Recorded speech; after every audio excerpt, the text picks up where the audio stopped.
Hi, I'm Dr. Victoria Aimé. I'm a plastic surgeon in Scottsdale, Arizona. I had a question recently from a viewer, which was, how do I prevent hypertrophic scars? Great question. I think we should start by talking a little bit about what the difference between a hypertrophic scar is and a keloid scar, because there are some differences. Technically abnormal scars.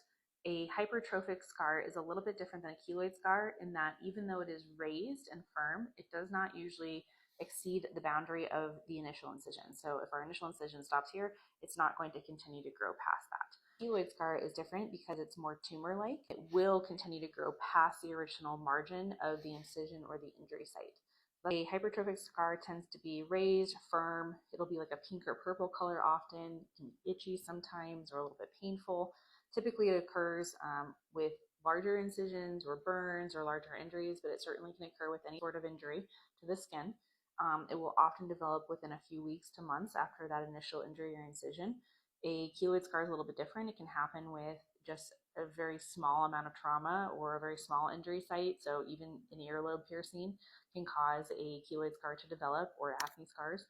So what can we do to help decrease the risk of these abnormal scars? Number one, it's important to know if my patients typically tend to scar like this. I'll ask everybody, do you have any abnormal scars? So that we can take better steps to try to prevent it or improve the scars overall. The best ways we can do that is to decrease the tension on the scars when we close everything. So we close our incisions very meticulously. We don't like to leave incisions open for very long. Wounds that are open for a long time, like burns, for instance, are more likely to have a hypertrophic scar develop. So we really want those wounds to be closed quickly within a couple weeks, basically, is our aim. Decreasing the incision on the surgical wounds is one of the best ways that we can try to mitigate or decrease the risk of abnormal scarring. And then after initial injury or the wound repair or incision or surgery, we need scar care right away. So after the surgery, we want to apply tape, whether it's silicone tape or paper tape, that will help put a small amount of pressure on the incision line and off the incision line as well. So that's one of the things that we can do. When these scars develop, oftentimes we will treat them with an injection of a steroid called Keloid. That can work sometimes. Oftentimes it takes more than one injection, and there are different concentrations we can use. There are also chemotherapy drugs we can inject. One of them is called 5-fluorouracil or 5-FU.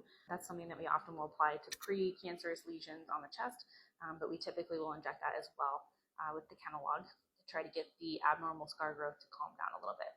Some other things that we can do, you can treat these abnormal scars with lasers.